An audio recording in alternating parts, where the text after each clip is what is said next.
Hello. I took too long this tonight. Normally people are here when I start, but I took too long to start. Someone's here. Awesome. Welcome, whoever's here. Tonight, I'm going to talk about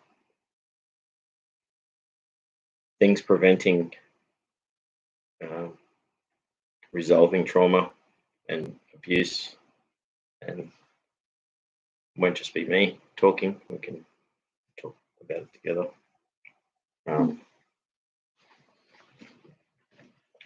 So,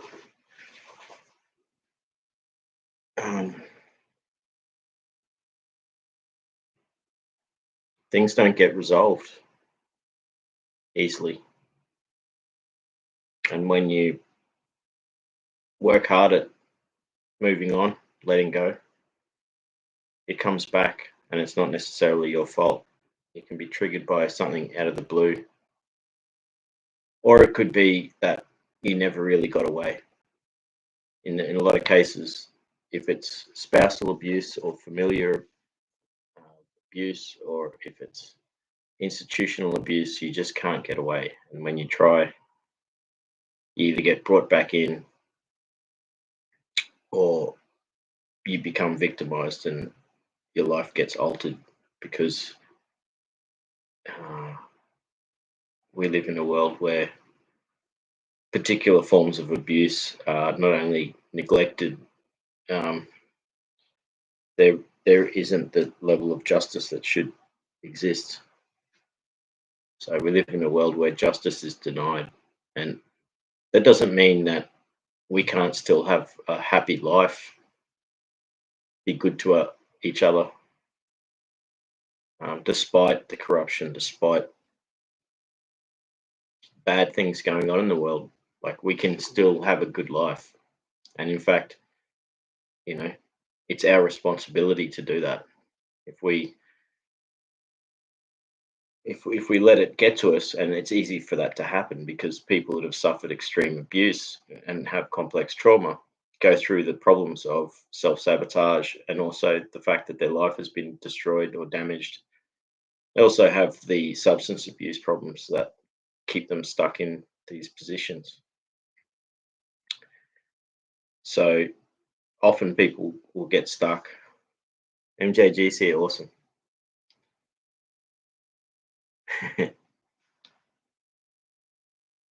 MJG says, good morning, Luke, and hearts to Pastor. This is Pastor here. Yeah. So,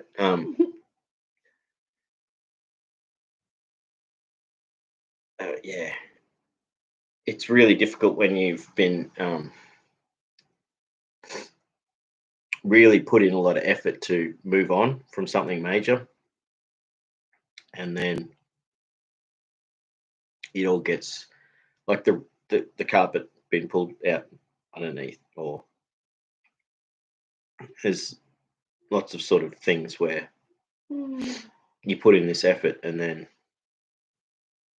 something comes out of nowhere, and it's because it's not completely resolved, or the window of tolerance is not as strong as it needs to be. Kat's here as well.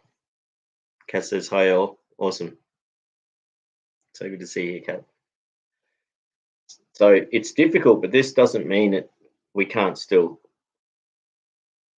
get to that point where things are resolved. And so everyone's trauma is unique, and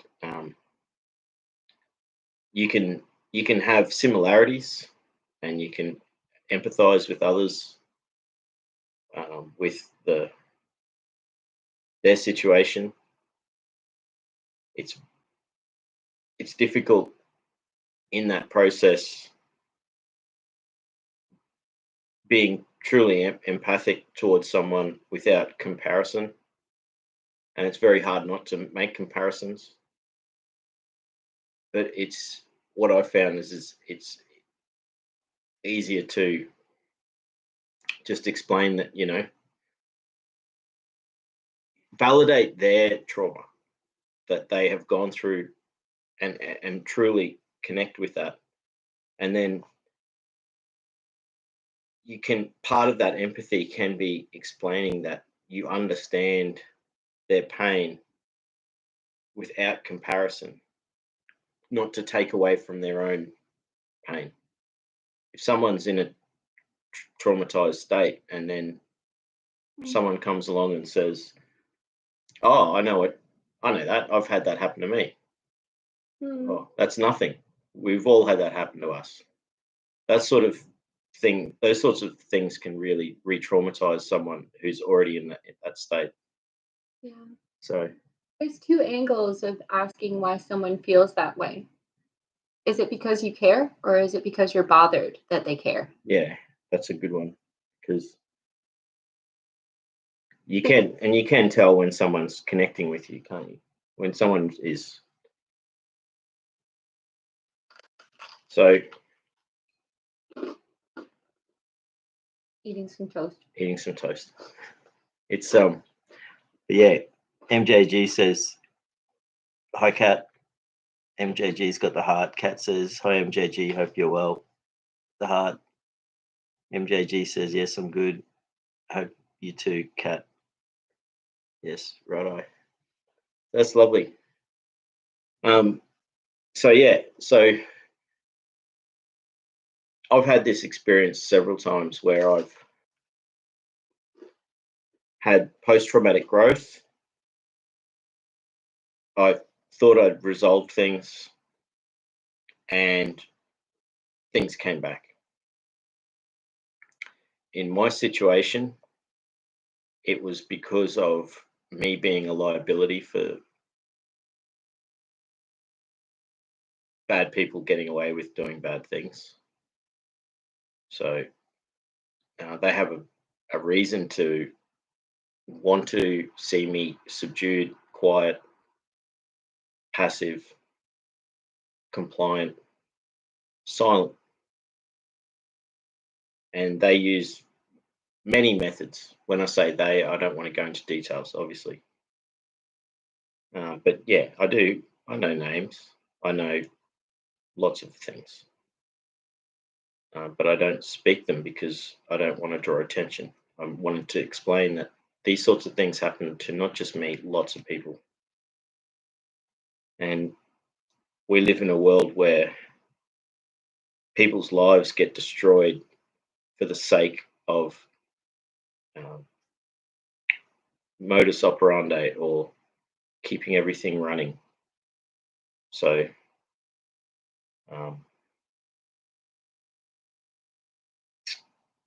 these were in fact doctrines that have been open, like through the Shogun era in Japan, the Code of Silence, is an example. So any empire has these systems for dealing with things. Anyone who has seen corruption, like especially high-level corruption,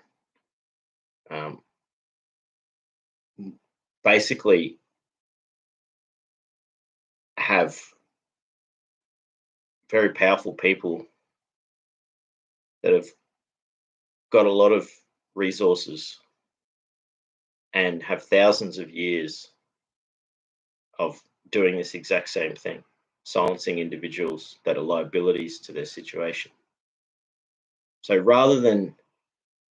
I'm talking specifically about institutional abuse here, but I think that it carries through from there's a lot of similarities that go across. So,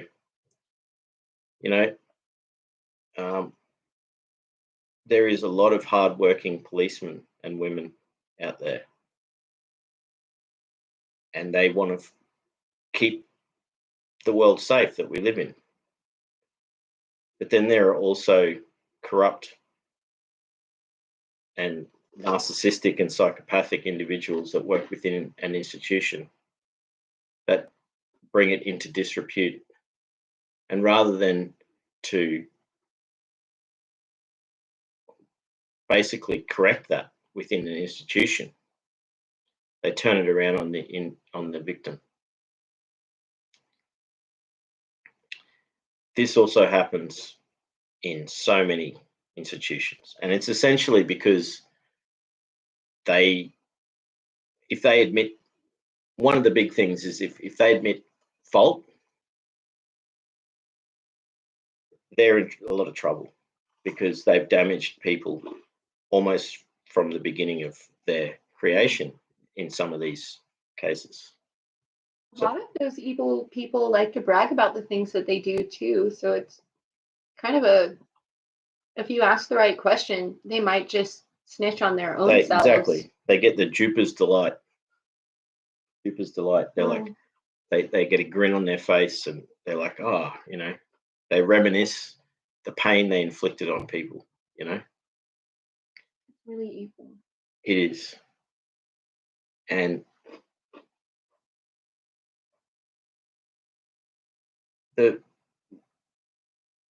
anyone who's fought for justice against a powerful institution, they basically sacrifice their lives to do it. And it causes pain, agony. They have to face all the hardship of what gets thrown at them because they're causing problems. So it's all like the lengths that institutions will go to destroy people's lives just to preserve their own sanctity of their being is extreme.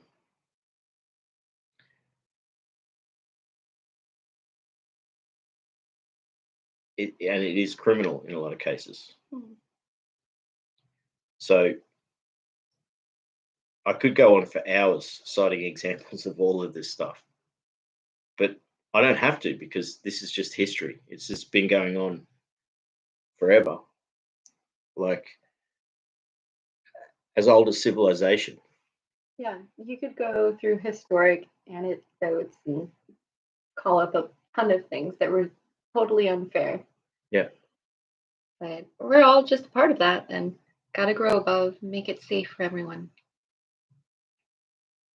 Exactly.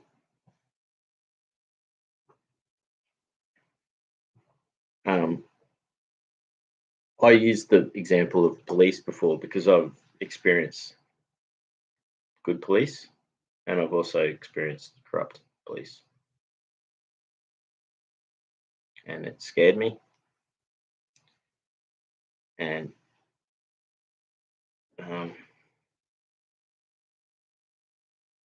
it showed me what lengths they'll go to protect organizations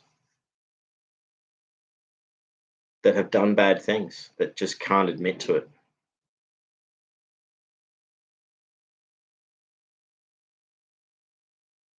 It's the same story over and over, that they just keep doing the same thing. They refuse. They don't want to change what they're doing.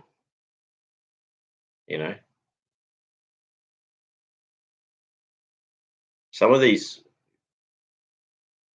institutions have been doing the same thing for thousands of years. So for people to try and reform them, it just, even this whole problem is something that causes disillusionment and pain, is the fact that, well, what can I do? The justice system is broken. Only rich people get to take people to court. Poor people get taken to the cleaners.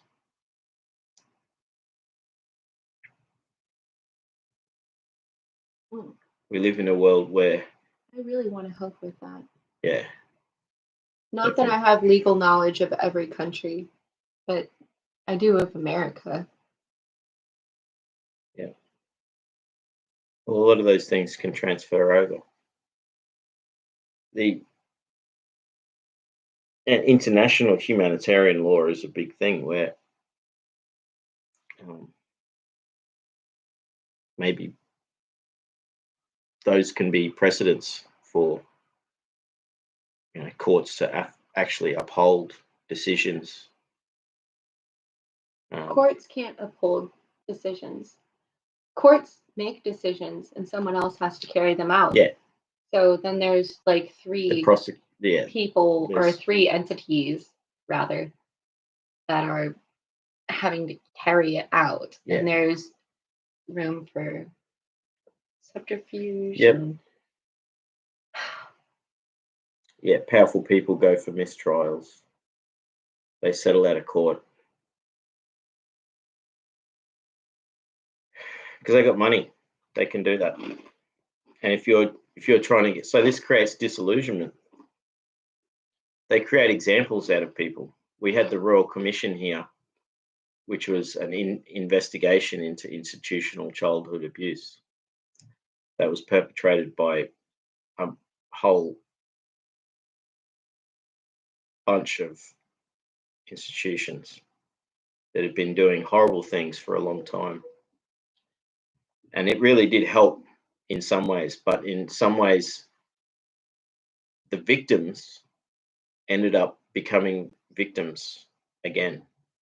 They had to go through the trauma of explaining what they'd been through. They'd been told that they were going to get justice. And then there were lawyers that came around. Some were good and some were working for the other team. I mean, this is just my opinion. you're not wrong. My opinion. And there's essentially they are negotiating with the people who cause these people's lives to be destroyed. And then they're working with these institutions that have got so much money. They've been fleecing people for money for a long time. And then suddenly it all comes back that their institution is built on child abuse and they're being taken to justice, but they think they're above the law anyway. So, and they don't want to give up their money. They'd rather it sit in their bank account. And they don't want to actually pay out and do the right thing when they've been shown to have been responsible. And then it gets to the point where the victim's wanting a payout, and then their lawyer is negotiating with the other party that's got lots of money, and then comes back to the client and says, "Oh, sorry, we can't really help you. Go for a bit less." So these are like examples, but can I tell a story if you like? Yeah, go for it. I think about a child I know. He was 3 in a pre-K program in America, and he was not one for naps. So his teacher choked him out. It took forever to get justice for him. And one of the stipulations was having his college paid for and having a personal apology from the teacher that did that to him to help him move forward. Literally, that's just very fair to ask for after that. And it was not done. No apology. What was any of it done? None. There is going to be money for him when he turns 18. Who knows if he can actually take responsibility for it, but it should have been $1 million, but it was only 20,000. Because he's just a baby, didn't want to take nap. That doesn't deserve a choke. That's like a severe attack on a child. And this is 3-year-olds. And so a lot of so it's 2 and 3-year-olds. Some of them weren't even communicative yet. They couldn't speak. So there wasn't anybody to actually have testimony here. So that sort of institutional abuse stays with the individual. For starters, it creates arrested development. They lose trust in authority because the authority figures are the attackers or the aggressors. They might develop a gender bias. I was in a similar situation. I don't mean to compare. No, but no. like, say it. yeah, I've talked about it on here before. Like, so there was I had a lot of things happen early childhood, and one of the things happened during hours of, this was preschool, and there was malfeasance. There was essentially a cover up within the thing. They didn't report it, and then I was then victimized by my preschool teacher, and she put the fear of life into me to shut my mouth, and she did it over a period of time. She entrained me to not speak up. What's the difference between fear of life and fear of death? Well, that's an interesting question. It's In the same. context of what you were explaining. That's tough. You're just a baby. That's so unfair. Yeah, and she was doing it to cover her own. She was doing it to protect herself. And this is a big thing that happens within institutions and covering up crimes, is the individual is trapped. They didn't do the initial necessarily.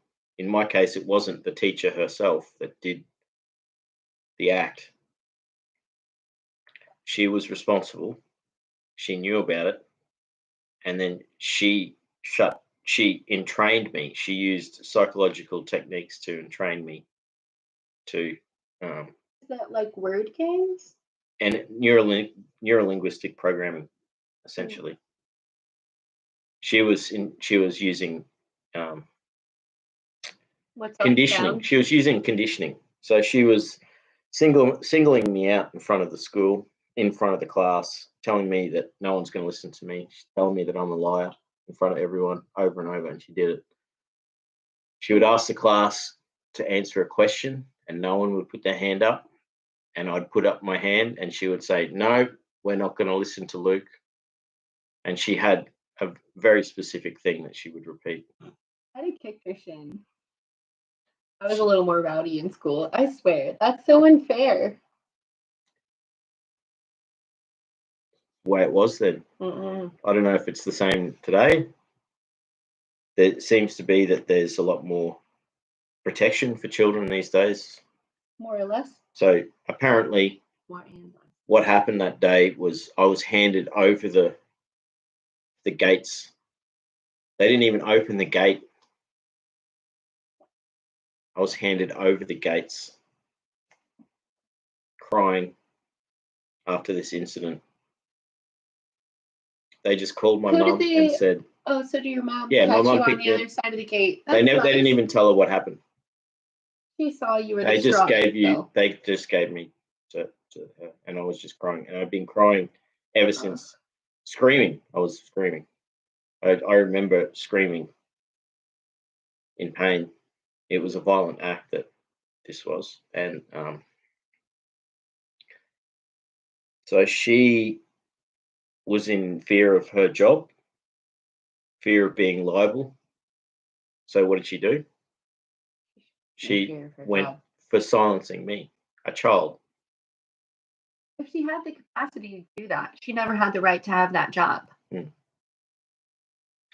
Certain people would never harm a child. She's a predator if she could hurt you. There are psychopaths and narcissists that are attracted to those jobs so that they can control and manipulate. Only a small percentage. Most teachers are great. Don't get me wrong. I had some great teachers growing up. But there are some full-on, I can't think of a word to kindly explain what their psychopathy is that it's a perversion of reality. Yeah. Where they wish their life, it's other people's death. It's a perversion of reality. Yep. And they get off on the wielding the power, you know. And so what do? You then have to keep going back to school every day, even though, you know, and so. Well, they don't tell you how to deal with that. Strictly speaking, if something was happening and then you documented it each day with a timestamp, then it would mean something that you could bring up to courts for them to be prosecuted on. But it's not like anyone teaches a child to do that kind of thing. I was 4 years old. You're a baby. Somebody else needs to do it for you. They didn't even tell my mother what happened. Of course not. And you can barely even describe what happened. Yeah.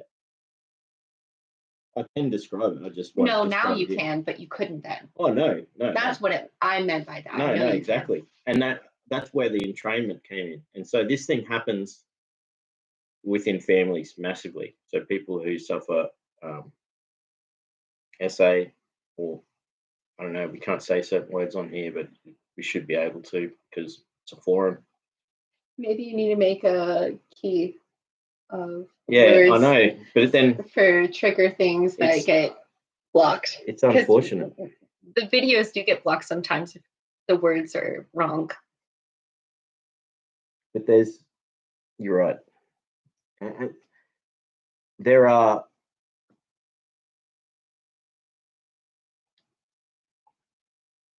people can intuitively do these things. They work out how to silence someone. And then there are sort of playbooks that people go with. So if institutions, they have lawyers, private investigators, criminals, they'll pay criminals to do whatever. Assassins, if they have to. They will use their reach, their power to assassinate someone's character, to get rid of them. By any means will be the level of protection that an institution will do just to not admit to what they did. And so for a victim, how can you resolve something when you're up against this massive, powerful thing? If it's familiar or cult or institution or a workplace, it's usually the former, not the latter. I mean, workplace abuse should be on the list, but like those, there is a disillusionment and a fear that you can't ever get away, but you can. You have to work your way out of it. You have to get skills and literally leave where you are. It's so difficult. If you have to leave something that you've invested in, you have to give up your own things in order to save yourself. It's not always possible. People, if it's spousal abuse, people will stick around because they. It is always possible, as someone who has gone through that multiple times. That's it. You can get away. You can. You do have to leave everything behind. It is possible. You're you more have to make than massive change what in you your were. life. Anyways. Absolutely. And they don't have to. They stay right where they are. I can go in the rubbish bin, as far as I'm concerned. Well, I mean, they still suffer from the effect. Me or them? No, like institutions. When people lose faith in them, they still suffer a little bit. Because people don't, for instance, people aren't going to church as much as they used to because of the scandals within certain religions. It's not stopping them organizations from existing, and they're not stopping what they're doing. They're just doing a little bit less. what does it mean to suffer in that capacity? I don't understand. Being basically justice served, being Because you're served. talking about the powers that be. Okay, so for instance, suffering. they still do the same thing. Like, okay, so not actually prosecuting within the organization against people who commit these crimes and then protect these people because they've got bottomless pits of money to spend at the best lawyers, and then they take these monsters and then just move them somewhere else. They raised the monster.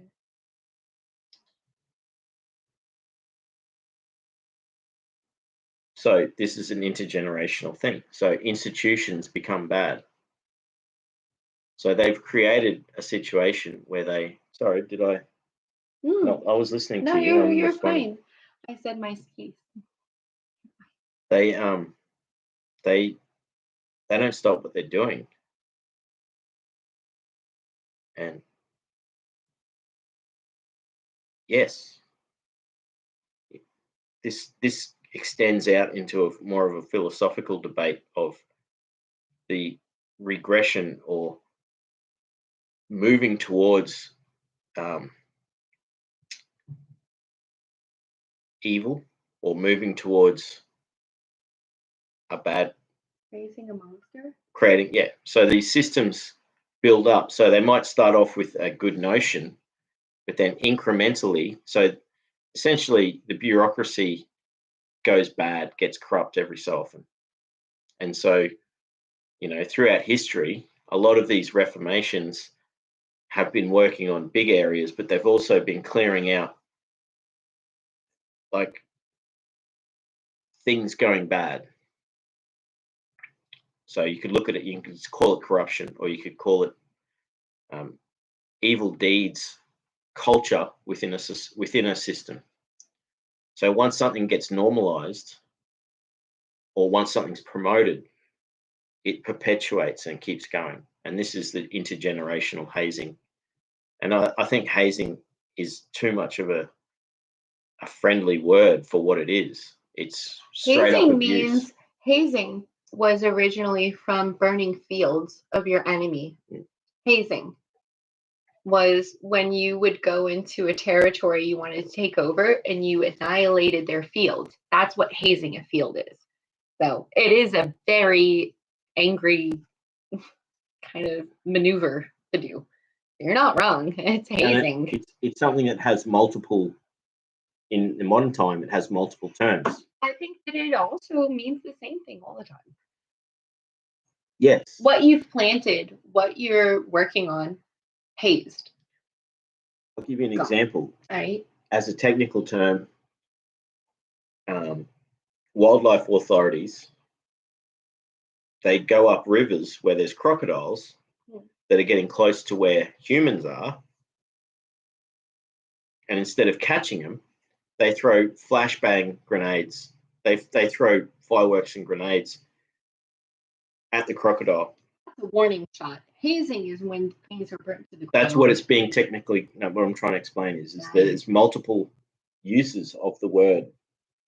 So authorities use the word hazing when they're referring to nudging, pushing someone in a direction by inflicting a small amount of pain and scaring them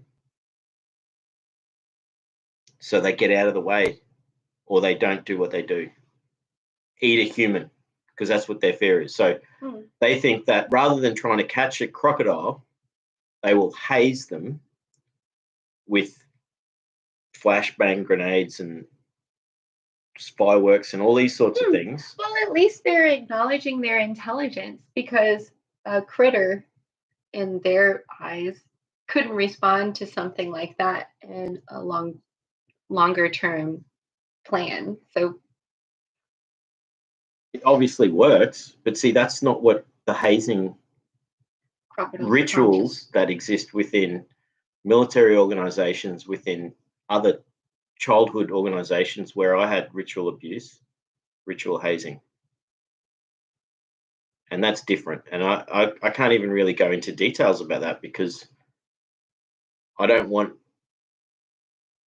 to, like, because this is the thing, and I could go on about this, but it is essentially the glue that binds society together. What is? Intergenerational hazing. No. No. Refuse.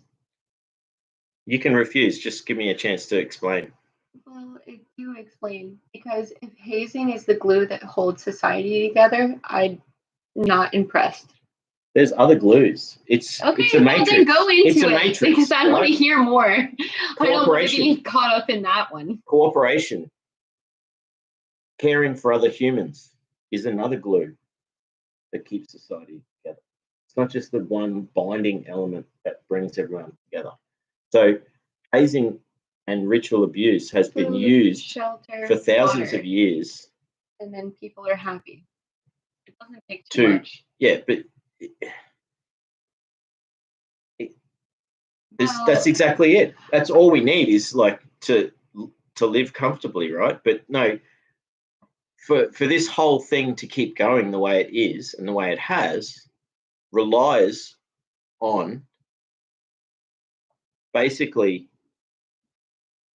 taking people at a vulnerable age, breaking their spirit, destroying them, making them passive, controllable. Now, this is so that they are better subjects for their empire or for the society.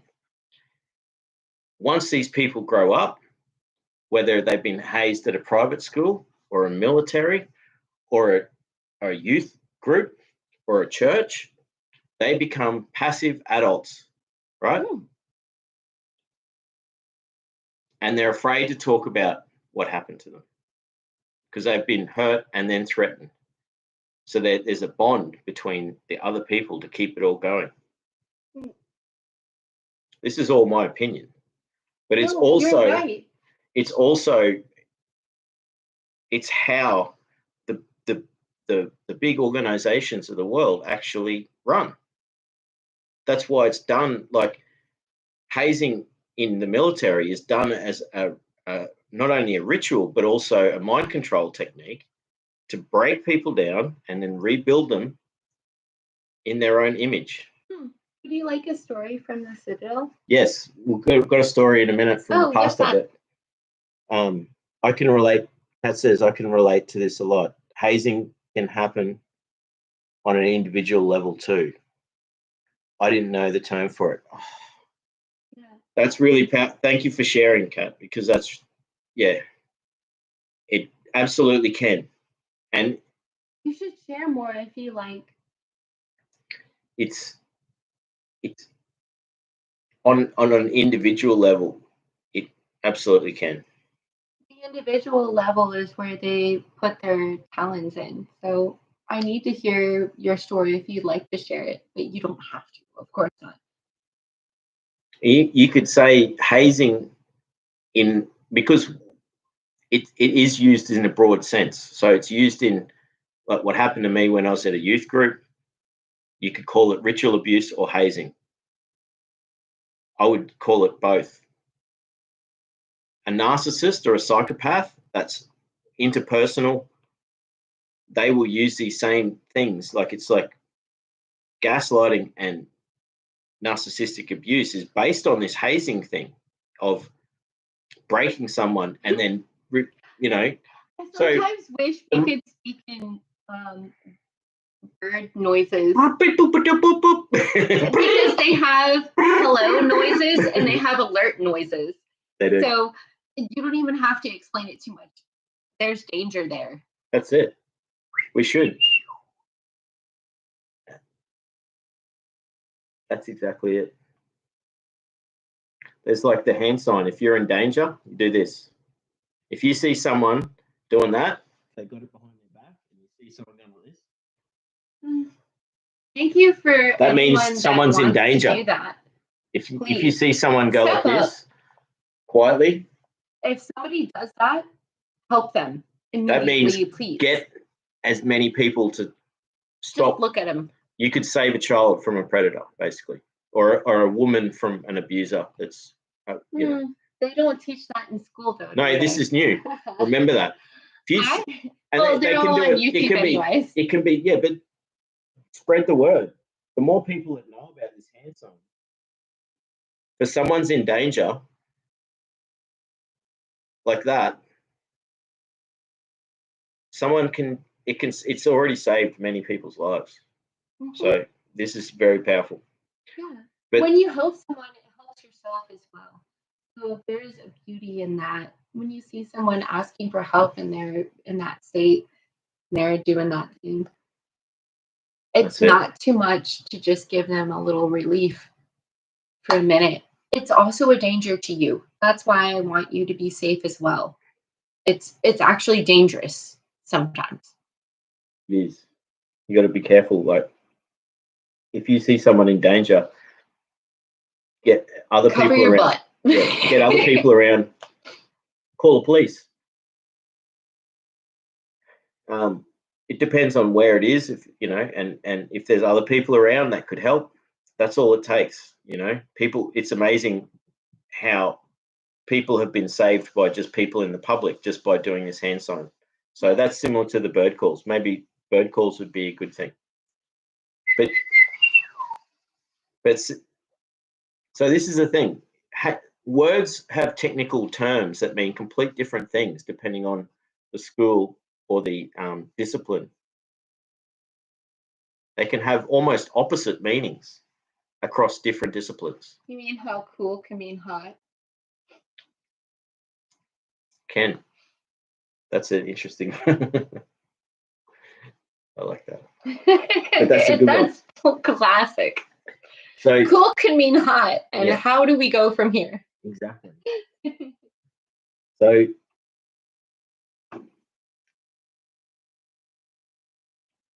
it's used so many different ways. And okay, my argument as a intuitive philosopher is to say, you don't need to do this. They don't need to do the blackmailing operations to compromise politicians and use children in the process.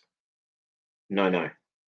Evil. We need to move past this. As a civilization, we're doing it now, and we've been doing it for thousands of years as a civilization, and it's still going on. Well, but why do they do it then? Because they want to have complete control over everyone. But why do they do it?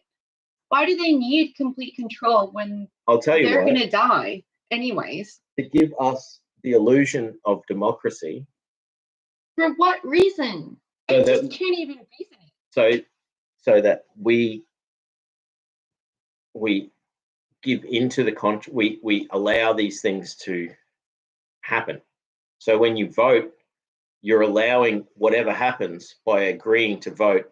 Doesn't matter. It doesn't matter how rigged or compromised any of the politicians are, how much they're bought out by big companies or whatever. Giving people the illusion of democracy makes them believe that they are Good story.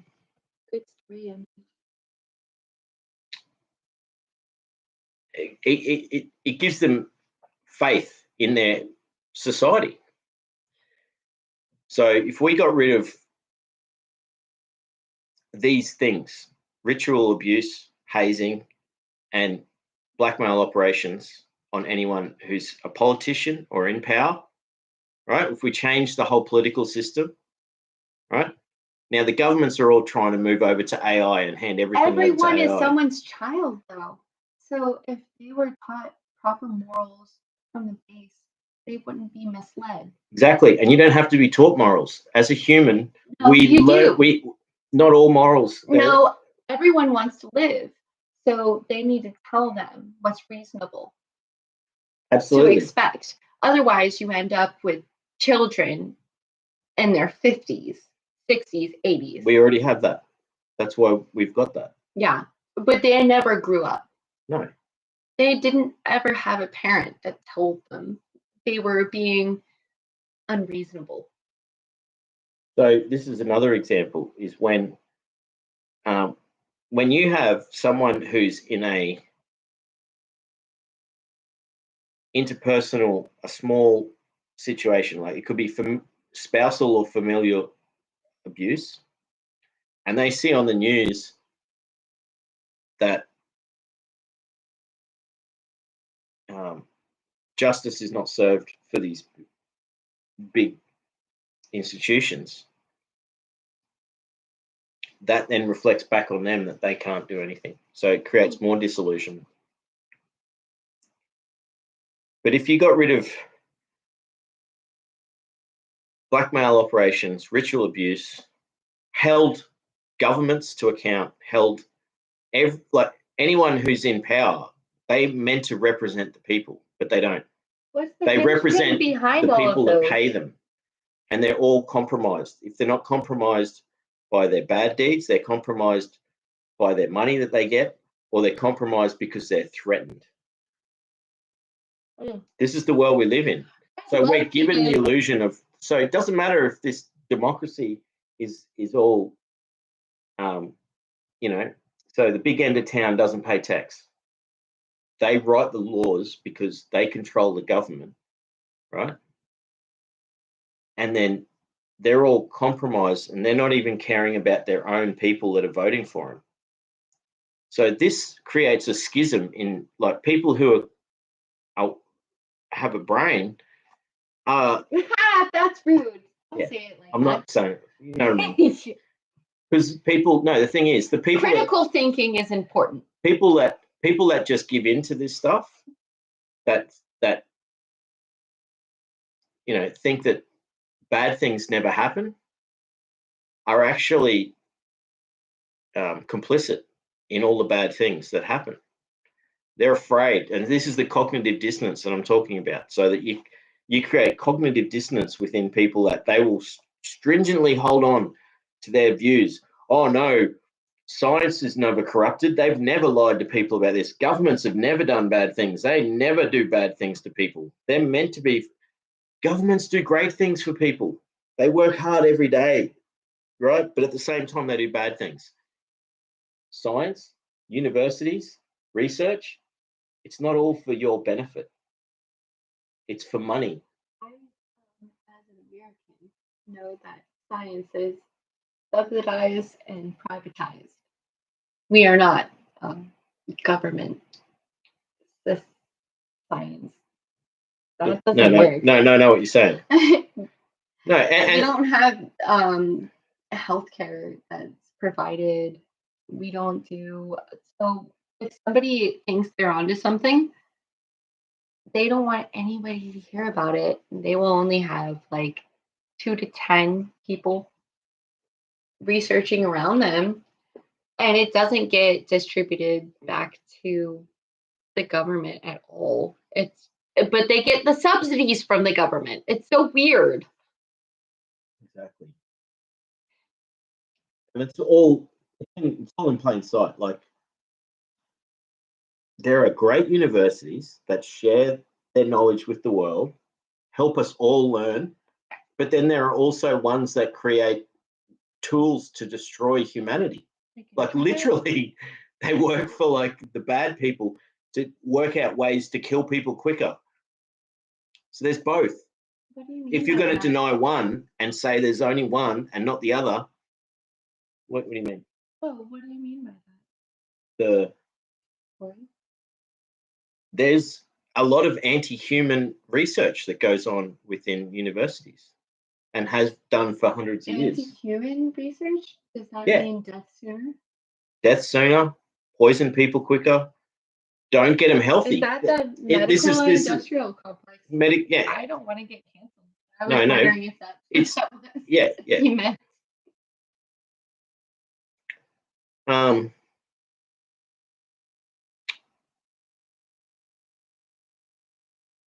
In a lot of cases, universities don't get a choice.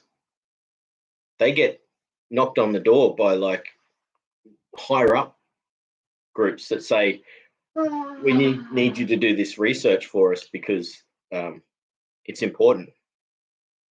It's going to save the world, but it's actually. I've met a lot of professors, and they wanted to be there to maintain Status quo.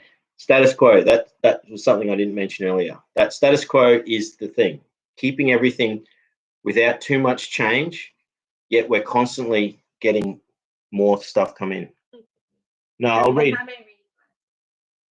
MJG says yes. A girl in Paris gave the hand signal in a car, and someone know the sign and called police.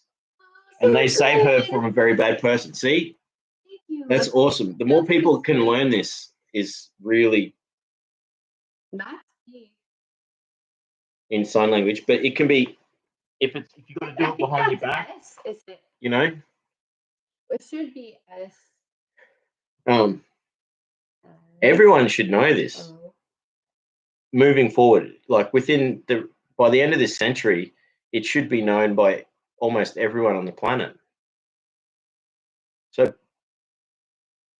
I want to try and give hope to people that, how do you, I mean, it sounds like I've been talking all doom and gloom, but see, this is what people face that have experienced institutional abuse, malfeasance. It's beautiful that you're willing to be this vulnerable anyways.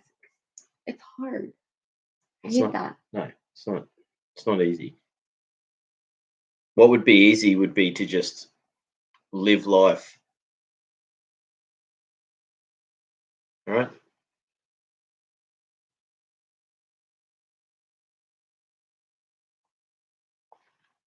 And this is the thing, people that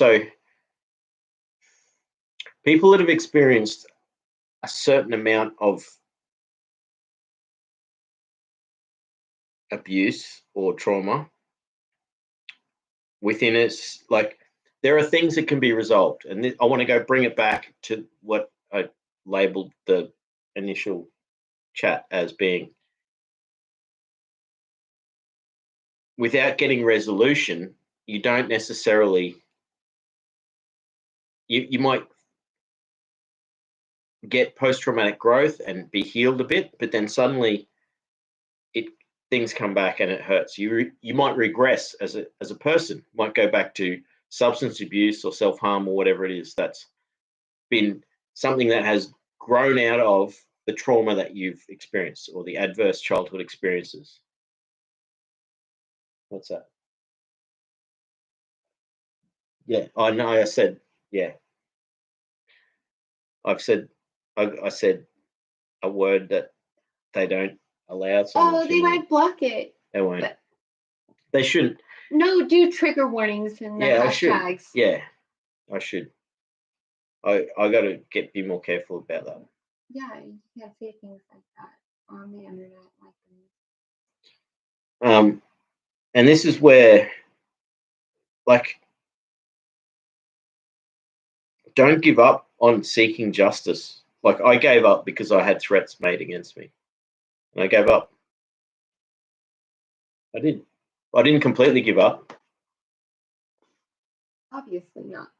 But I withdrew the police investigation.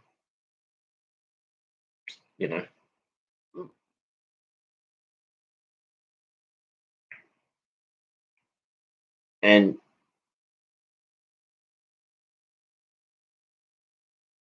I felt I was even chastised by someone who was also a victim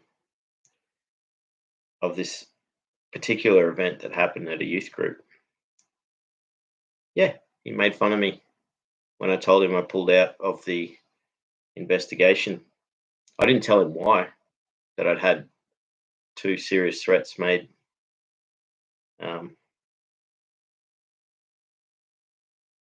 He did that. And he was too scared to actually do anything about it himself. So this is the whole, people are afraid to speak out because they see how much pain people go through trying to get justice.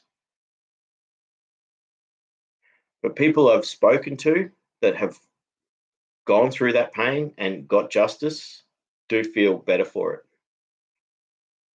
because it gives hope. Even if they've gone through that pain, it gives hope to other people that there is the possibility for justice to Hope exist. for other people and also a path for them specifically to move forward. Yeah, This is your green light. they can close the door on Be that chapter. honest. Yeah. There are people to defend. Absolutely. So, I mean, it's a bit of a heavy talk tonight, but I wanted to use these extreme examples as sort of but the thing is, it transfers across to people in so many different situations, and there's people that can't get resolution to something, so they have to move on without resolution. Now, trauma experts will say there's lots of there's ways that you can move on. Doesn't matter what it is, you can move on, and maybe you can, but you have to, whatever it is, to live your life again. Yeah, but is separated from myself. So what does it mean to move on from that stage? To be able to live. That means I have to separate myself. Schism. In some ways, okay, so if it's familiar abuse and you have to get away from family, that is the biggest, hardest thing to separate from. Schism. And that's why people stay within that situation. And then if they break or separate to a point, they become ostracized. They're already the scapegoat anyway. They've already been treated like they've been treated badly. And then suddenly they put up boundaries, they step back, they then become the problem. And then, so it long before the person can escape, they have to go through the fact that they have to basically give up this whole thing. A lot of people don't even have much respect for what being ostracized by your own parents. So when I went to school, my mom would go for the teacher orientation, and she would say that I was a problem child, had to put me at the front of the class. He really wasn't doing anything. I sat.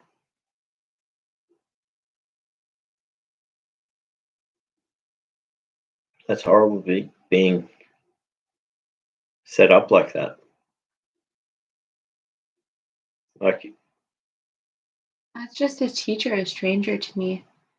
And my mom said more things about me than were true. And I just had to sit in it. It's a very common thing within abuse is the smear campaign and setting people up for other people to treat them, the target differently. And so they go to that person. In your case, it was you're only a child. My mom, and this is 6 years old. And then my mom went to the teacher, told them that I was a problem. I had to sit at the front of the class. And I really didn't. If I have to give you more details, I will on a personal level, because I was abused also in that situation. And I don't want to say anything here. That's very strong of you to be able to talk about this stuff. So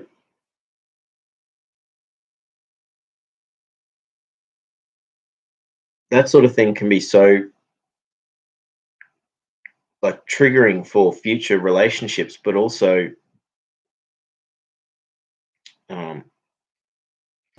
travesty as an institutional thing. Make it evil. It's like someone used the power of an institution to inflict pain on you when there was no reason for it. And then so suddenly you're being treated differently because someone went to someone in power and said, oh, this person's a problem. Are you right? Mm-hmm. This problem, it's what that does is it instills a fear of authority, a loss or a loss of trust.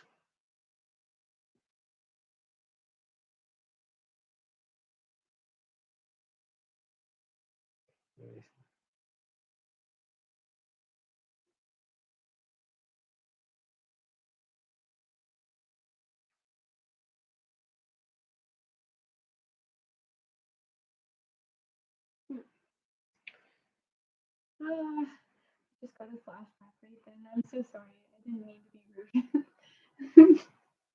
Not rude. Everyone here is good. We all understand what it's like.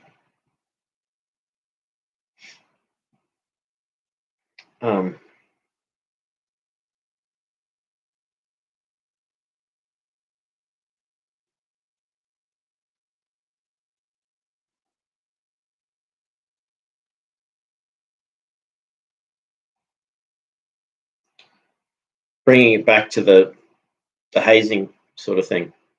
When someone in authority, when you're betrayed like that by someone who's in authority, by someone close to you, suddenly, where is the safe place?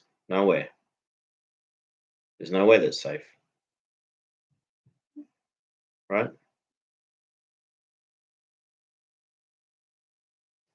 So you grow up being afraid. And for me, I didn't stop being an open person and speaking to people, remaining friendly and things like that.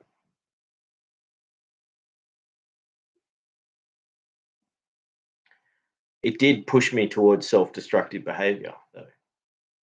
And this is the internalization of the pain, of the trauma, where there is no resolution. So the best thing that we can do to get to a point, to resolve, to move on, Legacy. we have to, what's that? Legacy. Legacy. That's one big thing. And that's where people that fight for justice, regardless of what it puts them through, they're not just doing it for themselves, they're doing it for everyone else, everyone that comes after them. So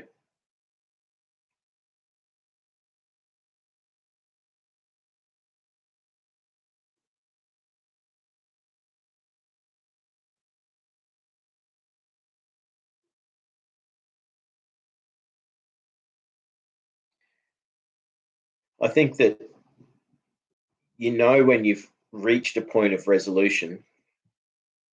Oh, awesome. LKW's here. I think that's Mama Bear. Yeah, it is. I love this. Mama Bear is here. Awesome. How are you? That's awesome. Mama Bear's here. We should chat sometime. Yeah. Aside. We will. Mm-hmm. Yeah.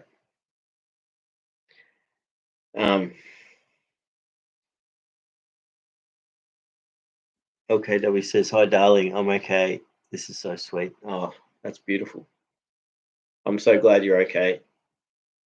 And I'm sorry to hear you've gone through a very rough patch recently. Oh, I hate to have been crying here on live cam. I was getting triggered. Well, thinking about everything. Exactly. And it's understandable because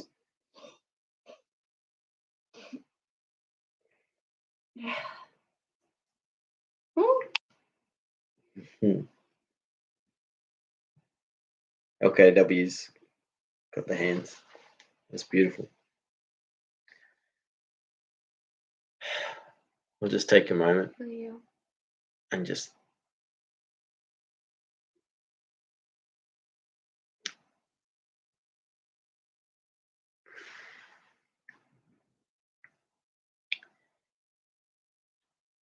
I think what if you look at it like I should probably get like I've got a whiteboard over there I can like write on it and stuff. But I should LKW says you guys are too cute. Oh, thank you. Oh, we're both feeling kind of bad right now, and I appreciate your support. Thank you so much. Actually, We both had triggers this week, and we've been like really upset. And at least we can be there in the triggers together. yeah, and we'll talk about that sometime in the future, what it's like. But we're learning, we're getting better at it. Big things. Identifying when the other person's triggered or upset, and then giving them space, but also trying to help and listening, but also communicating too. So it's a lot. We're getting better at it all the time, aren't we? Yeah. We are. Okay, Dowie says, no, I love this. Congratulations, guys. What a team. Oh, we're engaged if Yeah. you didn't know. That's it. MJG's got the hearts. Mhm. That's beautiful. So We gotta seal the deal still. yeah. But, yeah, the ring's on there. Later in the year. Later in the year. It's gonna happen. Mhm.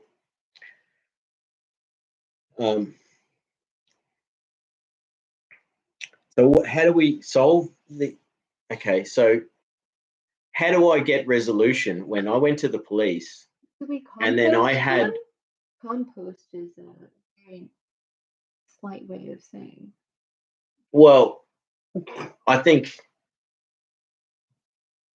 reusing something rather than just casting it off and like, but then I think they're more useful at the interpersonal level. I really think that we have probably the largest population of people that have been through this hazing and ritual abuse that want the system to change, but they can't do anything about it. Maybe they're actually trying to change it. But the thing they is, might not be, but they need to know that there's something else. Well, they're just that they can glom onto, because people are like plants in a way. There's like the big root, and then there's the shoots. LKW says, "Yep, the system is cooked, bro." That's a good meme. You did a meme right there. It's cooked, bro. System is cooked, bro. But I was listening to what you're saying too. Like the shoots, you're talking about the main shoot and the branch. Yeah, there's the main top root. Yep. And then there are other roots. But exactly. Just be the taproot, and the entire plant gloms around it. Exactly. And if using plant analogies, there's a lot of things that can cause like you don't want to like parrots. Well, no, like things can yes and. Did I say that? You said no, but No, I requested yes and anytime you had something to add. That's it. LKW says like tentacles with the octopus. Exactly. So when I went to nobody should ever say no but. No. Everyone should say yes and. So that speaking in absolutes, you shouldn't do that. I'm joking. You're allowed to speak in absolutes. And we're all being facetious here anyway. We're not always when we have a joke. We're not being facetious. We're being very literal that things need to change. Yeah. Literal vitriol. Yeah. Things need to change.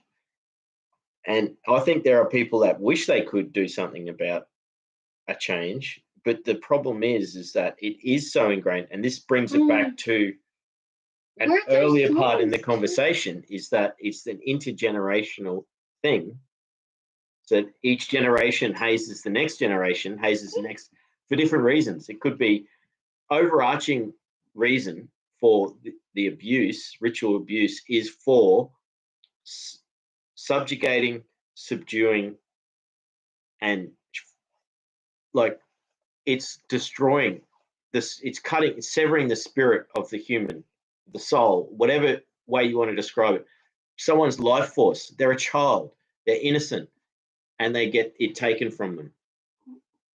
Suddenly, the world is broken. Now, the world is already damaged and broken, right? But it doesn't mean we can't make it better. If she's there, then I would like to ask, what's one of the phrases you grew up with that lingers still? Is that LKW or Mama Bear? I mean MJG. Either. That's a good question to anyone here in the chat. Yeah, what's one of the phrases you heard and lingers with you still? I would love to hear that. I want to understand. It'd be good to have. No, good, bad, otherwise. Either way. I don't even care. Doesn't matter what it is, you know. Yeah, I'd love to hear what phrases. Ping. It's yeah. I've got one that's if you're on time, you're late. If you're early, you're fine. Something like that. What is it? If you're early, you're on time. If you're on time, if you're on time, you're late. That's if you're early, you're on time. If you're on time, you're late. Yeah.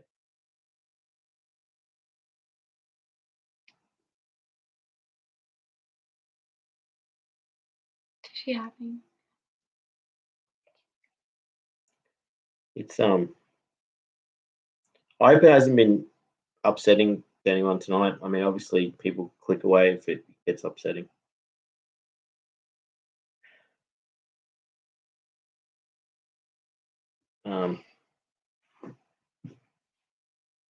It's easy to be cynical, but I'm still optimistic and positive towards a lot of things.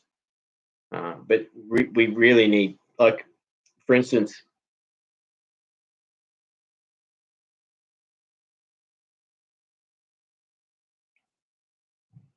you know, in reality, almost everything is perception management. And we're at a time with social media that our perception is being manipulated to the point where we're being shown artificially created, non-existing things. It's gotten worse over the last 3 months. Yeah, it's insane. It's out of control. It really has. Okay, if you're thinking that hinge skin is gone and left, you're right. Because nothing that's being created anymore has grounding in reality for the most part. These are just highlight videos. Highlight. That means that it's not the true light. And when you think about, like, you know, art and imagination is creating something that isn't there, and it becomes something that's there.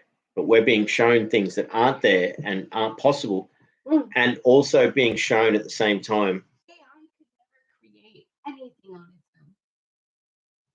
its own. Yeah, also, to be fair, you'd be hard pressed to create something that you'd never seen before. No, well, everything comes from somewhere else to a point. All right. Like there is always a derivative. I don't want humans to be surpassed. I think that human creativity is still better. And compassion and care. See, well, they don't care about compassion or whatnot. They don't need to breathe. They don't need to eat. They don't need to poop. All they do is compile data. But they're becoming connected. Is that something that's saying against what I said? And yes, and I don't know. yes, and yes, you and know, yes. So Yeah. I have to learn how to speak better.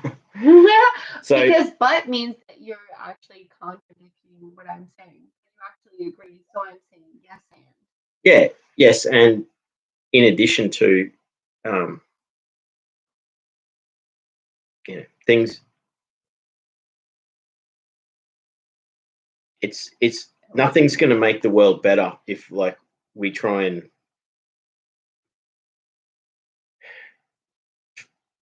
wash over the past and you know not acknowledge it into the future. So we have to go through reforming systems We have so to that they're acknowledge safer and every stronger. step. We have Yeah. to acknowledge every step. Yeah. We have to move through it. I'll be back in a minute. and You want to keep going? acknowledge. Oh no, I'm alone. Wait.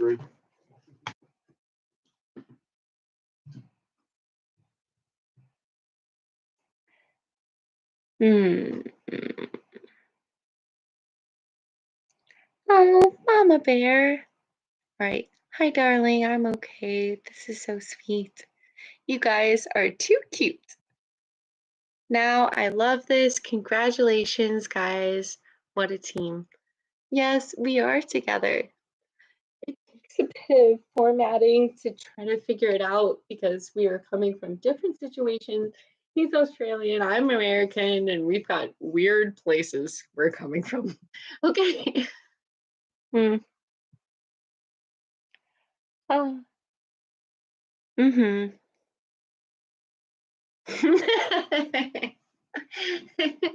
The system is like tentacles. Would you like to explain more, MJG? I love it.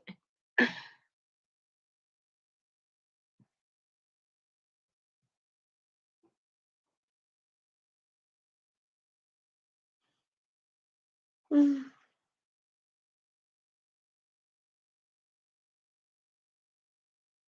mm,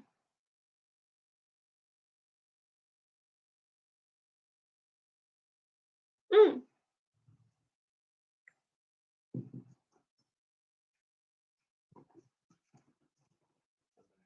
mhm.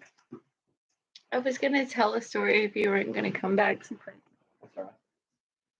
Yeah, Because I've got many. it was been talking about some really heavy stuff tonight, and it sort of strayed from like what I was trying to talk about as of being how do you resolve. So I was using examples where it's almost impossible to resolve,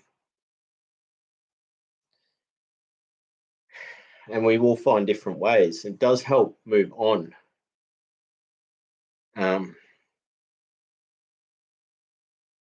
I think making that break and growing as a person, accepting and acknowledging what has happened, moving on to a point where you can live again, grow as a person. Even if stuff comes back, you have to have a point where you say, I'm not going to let this break me down again. And it will still hurt. It'll come back and you'll get triggered. You'll have people come back into your life and they'll say something or they'll do something and it just takes you right back to the trauma and the abuse. So being prepared for that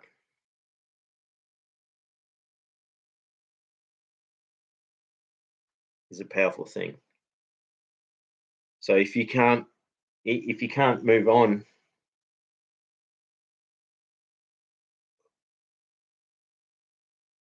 sometimes you just can't. I mean, I tried to forgive and I had that thrown back in my face. You always can, because you're always more than your history. That's the beauty of life.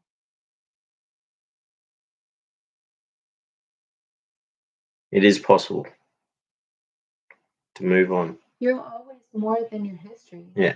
That's just the foundation. Mm.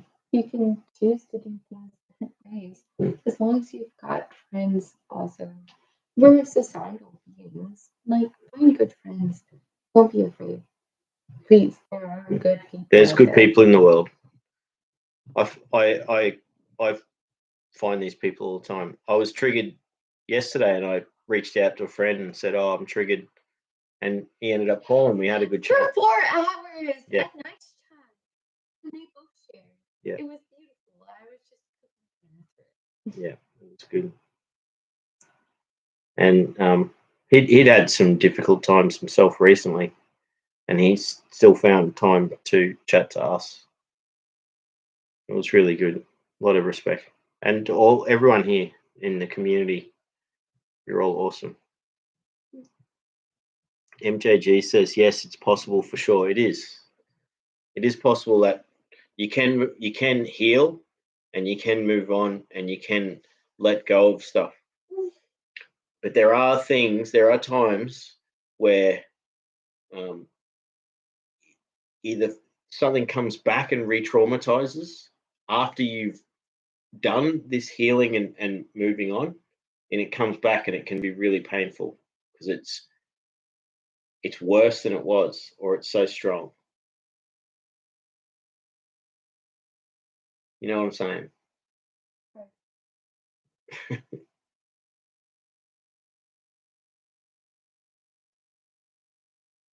But you can move on.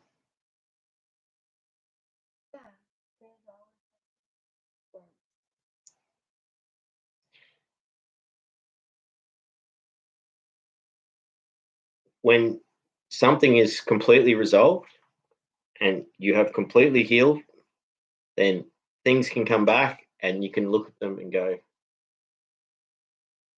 "Yep, I'm all right with that. I'm not going to let that boundary be crossed. I'm not going to change my behavior based on how I'm being treated. I'm going to do everything I can to stay true and not give up on all the work that I've done." MJG says, "Look at me, big trauma in my life, but create my one safe life with loving people who accept my disabilities." That's really powerful, MJG. Thank you for sharing. And MJG has, she's amazing. She is a sweet soul. You are a sweet soul. Like a strawberry. That's how it looks. MJG is a great example. Create a safe place for yourself, and you'll find good people, and it makes life even more meaningful to keep creating beautiful works of art, you know, and connections with other people. And I'm so grateful to have met you and become friends with you, MJG. You're amazing. And it really does show. MJG is a super strong, amazing woman. Just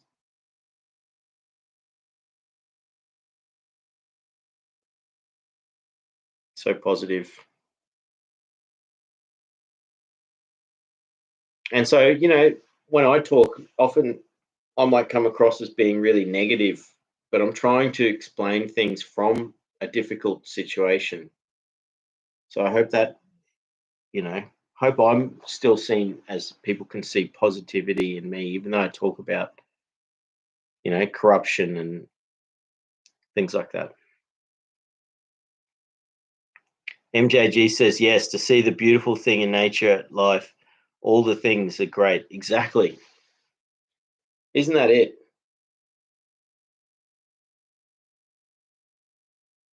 That's exactly it.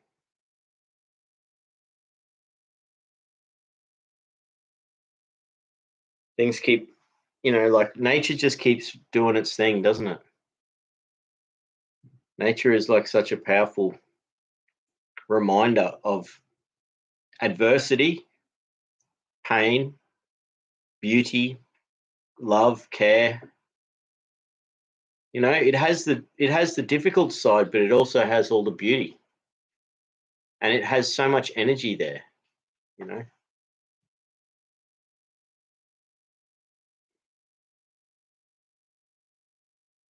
It's been a really good chat tonight. Like I want to somehow go further into these concepts of how things can get better. Yeah, we'll do that. Thank you. And everyone who's been here tonight. MJG, LKW, or Mama Bear, Kat was here. Yeah. Awesome to see you again, Kat, MJG. Let us know if you need any kind of help. I'd love to talk to you. I have no ill will. Yeah. No, that's awesome.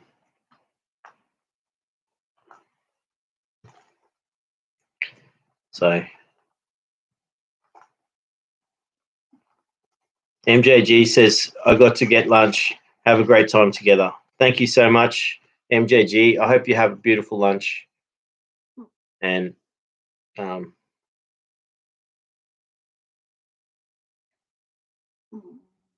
trying to think of the word you taught me the other day. MJG taught us a new word. Oh, I should have learnt it. Learned it. It means like yummy. It's Dutch for yummy. She's got it. MJG's waving. She's got to go. I'm trying to go because she put it in the comments. That's German. Right.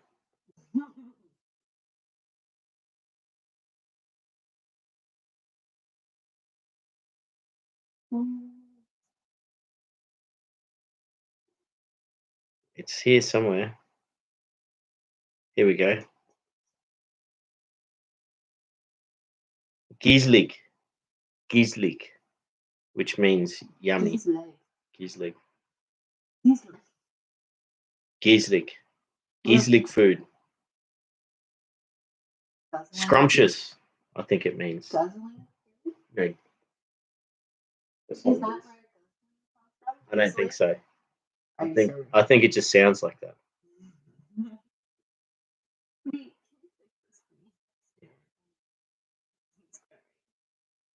So it is.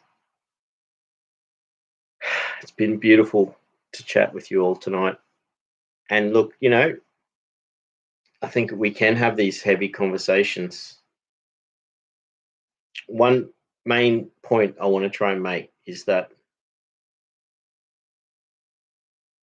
ritual abuse, hazing, and blackmail operations do not make a just world.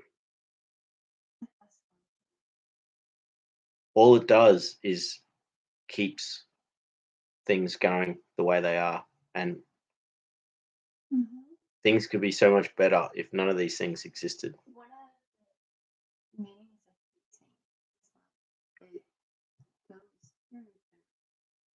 Intergenerational. Yes. Hazing is acknowledged as Yep. Absolutely. It's horrible. I've seen it personally in familial situations and colleges. Because I went to the military college just last summer. They capitalize weed.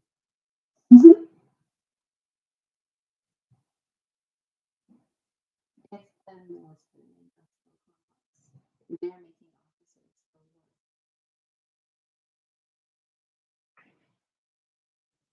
That's what they're doing. I'm here to see. And they're just children. They're 15, 16-year-old. And they're being taught this weird indoctrination. And I worked at the city. I am not a student. I was a teacher there.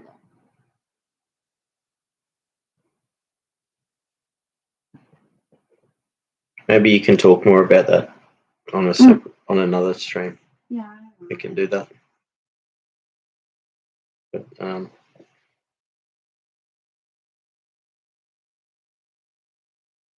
sounds like you've got a lot to talk about with that. So. Oh, you as well. No, well, I really want. I'd like to. And I'd love to.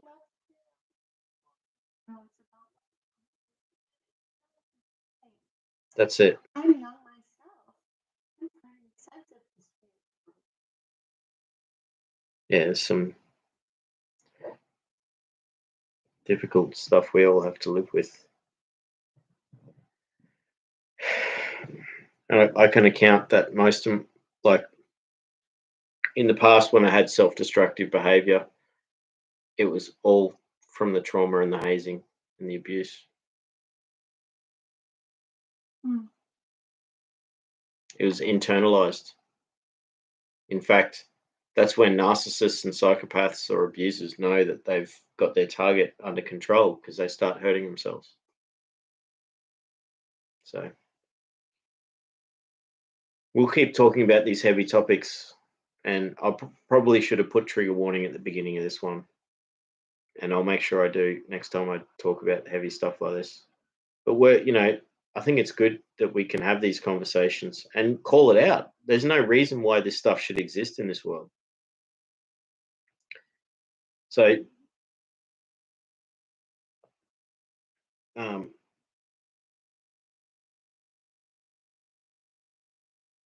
we live in a world where things are weighted towards the individual from the collective, that the individual is dangerous and the individual is against the system or the collective, and so by any means necessary they need to be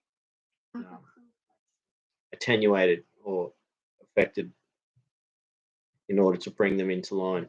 If there's no reason for that to exist in the world, you need to speak up. Well, that's difficult to answer because it's unjust or unjust. Sorry, that happened. So I believe that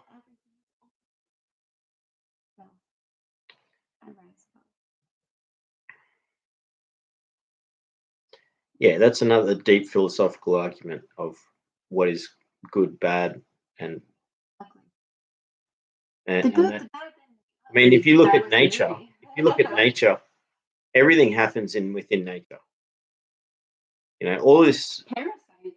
Yeah, nature. Yeah. So, thanks for being here tonight. Much love to everyone.